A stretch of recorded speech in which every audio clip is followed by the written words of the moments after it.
Hello, everybody. Welcome back to a special edition, new edition of the Pazza podcast. My name is Travis. You're actually seeing my face. Recorded an introduction episode last week so you could kind of hear my backstory as well. So, doing a whole bunch of new things 2025 for the Pazza podcast. Had to hang the obligatory Inter flag. Let everybody know I'm a real fan. Got the D'Ambrosio Sprite can jersey. Shout out to D'Ambrosio, one of my favorite players of the last few years. Um, but we're going to do a little reaction on this huge, monumental game. It seems like every game now is going to be a big one if Napoli keep refusing to drop points. It seemed like the last 2 weeks would be a big opportunity maybe for Inter if Napoli lost to Atalanta or Juventus. But, they held steady, did their job. 3-2 over Atalanta, I believe, and 2-1 over Juve on Saturday this past weekend. So it seems like every game for Inter in the league especially is going to be a big game, which is nice. I missed having these games where week in and week out, every game, it seems like, we're waking up on match day with a lot on the line. That's what Inter being this big club, that's what it should be every week. And I'm excited that it's finally back that way. It's nice to have some competition at the top. Still like to win the Scudetto, but it's nice not just running away with it. It's nice to wake up on a Sunday and have to get pumped up for something. So waking up this Sunday, I was pumped. This Lecce game, we had to win. It was on the road, tough place to travel all the way down south to Lecce. Looked like Inzaghi. He rotated a little bit, started in goal with Sommer. He's week in and week out going to be our starter. Back three, we had Darmian, De Vrij, and Bastoni. Across that five midfield, we had Denzel Dumfries. I like to call him Dr. Denzel and Mr. Dumfries. You never really know who you're going to get and what he's going to do. Any second of the game, you never know what Dumfries is going to do. So that's going to be my nickname for him moving forward. Davide Fratessi got a start. Zielinski playing in that regista role. I chose him over Aslani. Aslani has gotten a lot of minutes here lately, so maybe he chose Zielinski to play that role to give Aslani a rest. Mkhitaryan coming back in the squad. Carlos Agosto as left wing back. And we had Thuram and Lauti up top starting off. Looked a little sloppy to start out for me. Honestly, I didn't really write any notes this match. I wanted to kind of watch the match and enjoy for the first time in a while. So don't really remember the first 5 minutes. I'm recording this day after, but I do remember the goal. It came in the 6th minute, and this is a goal that, if Thuram was playing in the Premier League or La Liga for Real Madrid or Barcelona, these would be all over 433, Bleacher Report, any other big publication, social medias that you could think of. The move that Thuram did to Baschirotto, which if anybody's listened to some previous episodes, know I'm a big fan of Baschirotto. Just he's a Serie A character. He's big, bulky. I think I saw he weighs like 197 pounds, which for I think he's like 6'2", 197 pounds for a footballer. That is kind of absurd, and you could tell he's got the muscles. He wears the tight shirts. But what Thuram did for him, I think Baschirotto might need to lose a little weight so he can keep up with some players of this quality. Maybe hit the weight room a little less than what he usually does. It was brilliant. Thuram rounded him. Baschirotto didn't have a chance. And Fratesi, it was great by Fratesi. If you watch when Thuram picks up the ball from, I think it was Gilbert, the French right back for Lecce, lost the ball for Thuram. And if you look at Fratesi's positioning when Thuram picks up the ball, he is making a 25 to 30 yard sprint to get in that position where he eventually picks the ball up for a tap in the back of the net. Really great hustle from Fratesi. One thing we know about Fratesi is he likes to get in those attacking positions. So it's not a shock to see him to put in that work and effort to get there. But in my opinion, this goal was all Thuram. It was absolutely brilliant. That skill, R9-esque. He had the two goals against Verona that were very R9-esque. Thuram wearing the number 9. It's nice to see. I'm not going to put him on that tier, definitely yet. Don't mistake anything about that. He's nowhere near R9, but he's wearing the 9 jersey. He's got this in his arsenal. Really great to see. He's not scoring right now, but he's still impacting matches, which is great. This is the 4th goal this season for Fratesi. So all those transfer rumors and everything I saw Uncle Sharma yesterday talk about, put this stuff behind him. We need the Fratesi of last year. And yeah, and I think the second half of the season where we've got, especially the next 2 months, got a lot of important games coming up. It's going to be very important to see Fratesi rotating in these starting lineups, giving Barella maybe a rest. Who knows if Barella is going to be out for a couple games or not after this match. But yeah, having Fratesi score and get his confidence up is huge for us. Uh, that goal kind of kickstarted some stuff. Thuram, though, in the 21st minute, missed an absolute sitter. I think Lautaro maybe had a shot or maybe it was a pass. I can't really remember vividly, but it fell to Thuram right in front of the goal. Simple tap in for the most part. He pulled a Taremi and missed it wide. It was an absolute terrible miss. Then we had 2 disallowed goals, one for Carlos Agosto, who was offsides, didn't hold his run long enough. And then one, Fratesi would have got a double, but Thuram was offsides. The Thuram one, if I'm not mistaken, was literally inches. I hate that damn semi-automated offsides. One, because, I mean, it's supposed to be pretty accurate, fairly accurate. Um, but it just, I don't know. The animation and everything, it leaves room for tampering, I guess. I don't think that's happening at all. Don't mistake me, but I'm just not a fan of like we are only seeing the animated result of offsides. Not saying these weren't offsides. I thought that Turam was offsides whenever Davide Fratesi scored, and then the Carlos Augusto one looked pretty apparent from replays and everything. But a lot of times, if you have 2 goals scored and they are called back, that can really kill confidence of the team. And it did. Lecce kind of got back into the match. They responded. Okay, Dorgu had a big chance. I think missed wide. And if you watch that one, it kind of showed how shit the field was. The ball, the last bounce or roll, it had like a huge bounce off the turf. I don't think the turf for this match was that good of shape. But Lecce were going into the match after that. There's 2 opportunities that got disallowed, allowed them to get back in the match. But as we've seen in the last few weeks, our captain, Lautaro, Lautigo, as I like to call him, little riff off Batigo from Batistuta. Lautaro killed any chance for Lecce and pretty much stalled out their response. Zielinski, great win back high up the pitch. Being that regista, he was really high up the pitch to win the ball back. Fell right to Lautaro. He drove towards net, coming from that right side. Did a one little move, a little step over, brought it to his left foot. And a lot of strikers from this position strike and aim for the back, or I guess the far post. Lautaro went straight for the near post, which I think maybe led to the goalkeeper, Falcone, for Lecce to maybe respond a little later than if it would have been to his far post. And it was just a brilliant strike. Lautaro is on form. He's back, like we've mentioned before. And it was 2-0 right before half. Pretty much, if you're going to Lecce and you're Inter, 2-0. It's at that point before half, signed, sealed, everything kind of deal. There were opportunities in the second half, and we'll talk about the second half for Lecce. But Lautaro, he's on fire. That's 5 in the last 6 matches. He's got 9 in the league now. He is 7 behind Retege from Atalanta, but he's about to hit double-digit goals in the league if he keeps this form. So great to have Lauti back.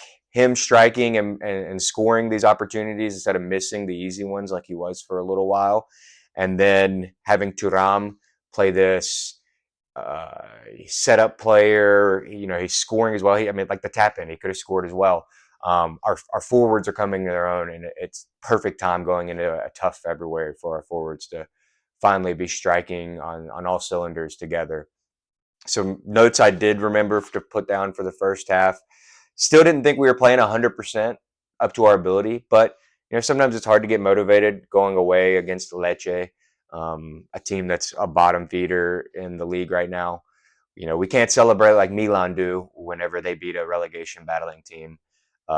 We have to go in and we need to put in mature, good performances. But at the half, I thought we still weren't playing 100% to our best ability. Fratesi looked way more lively and more motivated. I think January was a tough month for him. All these rumors circulating around Roma, Tottenham, Napoli. But now it seems he's staying with Inter, at least till the summer, and his head's on right. And that's what we need moving forward. I thought Stefan de Vrij was a monster in the first half, continuing his run of form. He did get a yellow card, which I thought was kind of soft. The referee for this match gave up a lot of yellow cards or a lot of calls against us, gave us some yellow cards. Simone got one in the first half. I don't think it was a very balanced and fair officiated match. It seemed like they were getting the benefit of a lot of the calls and stuff, but we still came out victorious. De Vrij did get hooked at half. I wrote we need to rest our players. It's at this point 2-0 against Lecce. Like I said, they didn't really offer much in attack that first half. It's time to rest our players that have been playing a lot. And Lauti is back. That's simple as that. Second half started, like I said, De Vrij. Bisek came on for De Vrij. I thought Jan Bisek started out shaky in the center back role, the center of the center back. He grew into the match and ended up playing really well, but the first few minutes were a little shaky. I honestly thought he was going to move Bastoni maybe into the middle and move Augusto back and Di Marco. But Bisek coming off an injury, getting 45 minutes in, that's great. I'm glad Bisek is coming back. In the 55th minute, Lecce, they were going to at least pose a little bit of opportunity if we didn't score right off the bat in the second half. Kristovic had a great shot in the 55th minute, which forced Jan Sommer into a pretty good save. And then I think literally off the ensuing corner, somehow it got around him and he shot it right at Sommer. So kind of two saves in quick succession. But then literally on the next passage of play, if the nail wasn't already in the coffin, it was here. Zielinski, who I thought had a great match, wasn't as impactful, I would say, as Çalhanoğlu, but he was kind of quiet in the way he did things. And it really benefited the squad having him there over maybe Asllani, which you guys know, if you've listened before, I'm a big Asllani supporter. He's young. He's trying to fill in for one of the best players in the world. But this game showed that Zielinski maybe could be the alternative to Çalhanoğlu if we were to get rid of Asllani. Zielinski had a great performance, and this ball over the top was perfectly placed with his left foot. Found Lautaro into a running space, kind of out towards the corner of the 18-yard box and in between the corner and the corner of the 18-yard box. Great back heel in the running path of Denzel Dumfries, Dr. Dumfries and Mr. or Dr. Denzel and Mr. Dumfries. And he absolutely muscled Baschirotto. It was a terrible day for Baschirotto.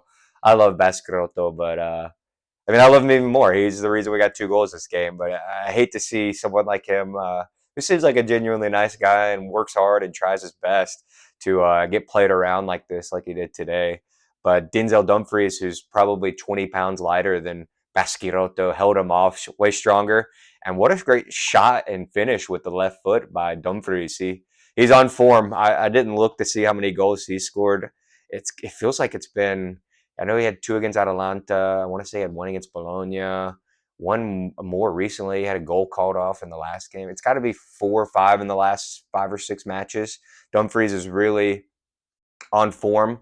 I saw something, the stat that says both him and Di Marco are 2 wingbacks. I think the only 2 wingbacks in the league that have 10 goal contributions. So we're getting goal contributions from our wingbacks just as much as our forwards were, but now our forwards are coming into their own. It's seeming like it's going to be an exciting time if we can stay injury-free and keep this form over the next couple months as an Inter supporter.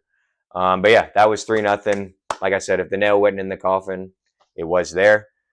We brought on Taremi for Lautaro and then Barella for Mkhitaryan. I texted a group message I was in. I was like, why are we not bringing Asllani in instead of Barella here? Didn't seem necessary to bring on Barella. Again, in Simone, in Dimone, in Limone, we trust. But that one kind of shook me, and it almost, who knows, it might have screwed us making that substitution. But in the 60th minute, Thuram, on kind of a counter breakaway, slotted Fratesi in, who touched it past Falcone. Did what any other good forward or player does, drags that back foot. Falcone contact brings him down.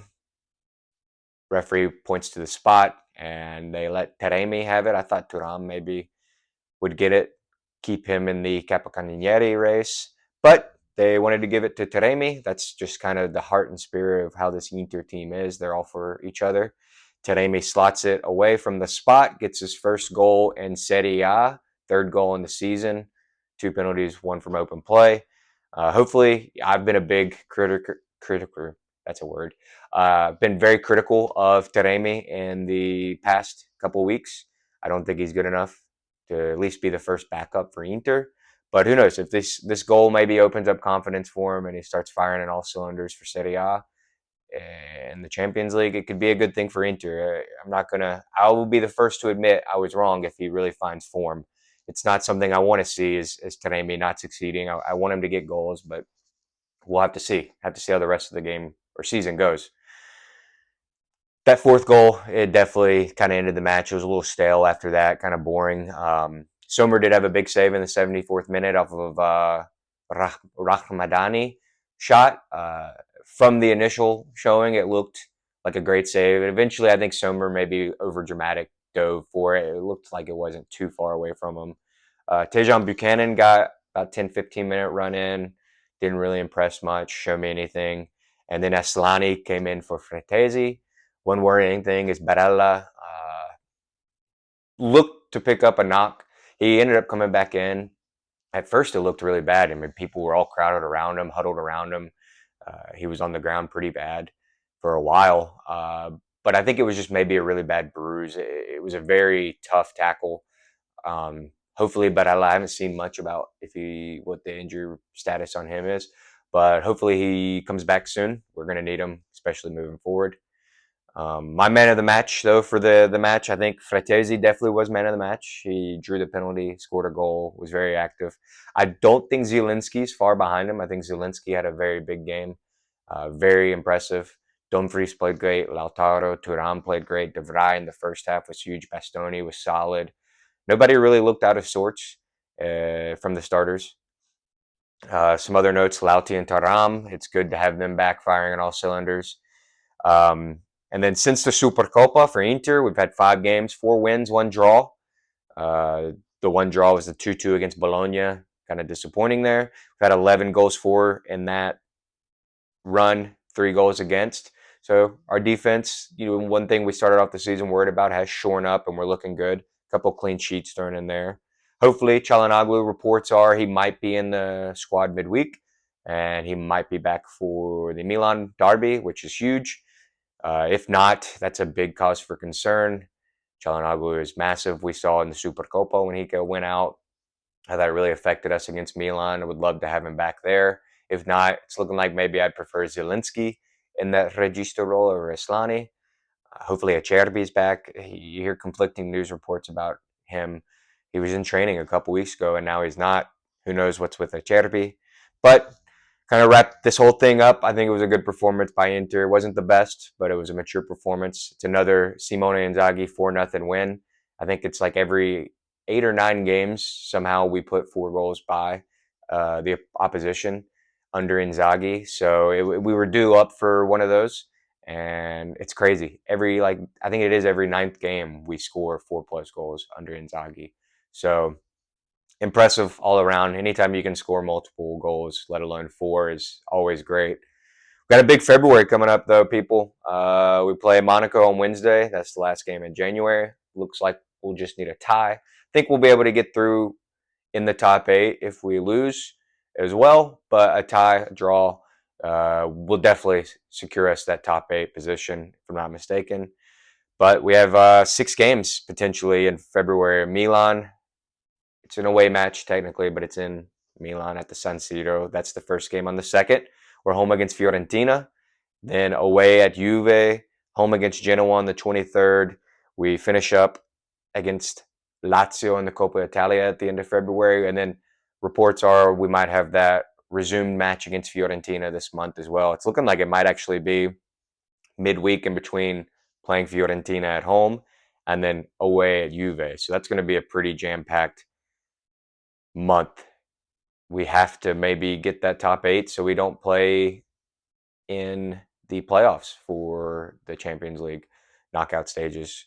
We'll see what Inzaghi. I really don't have a prediction of what I think he might field a pretty strong squad against Monaco on Wednesday, but we got the derby right after that, so we'll see. I would maybe play Fratessi midweek.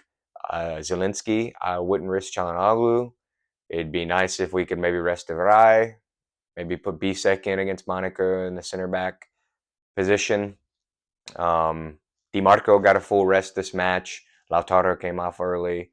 As much as I'd like to, get that draw and secure 100%, I think I'd much rather beat Milan at the weekend next weekend.